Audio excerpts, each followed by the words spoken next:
অবশেষে কারাগার থেকে মুক্তি পেলেন আলোচিত টিকটকার ও কন্টেন্ট ক্রিয়েটর প্রিন্স মামুন।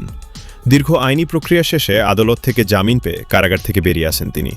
ছেলেকে ফিরে পেয়ে কারাফটকে আবেগে ভেঙে পড়েন তার বৃদ্ধা মা।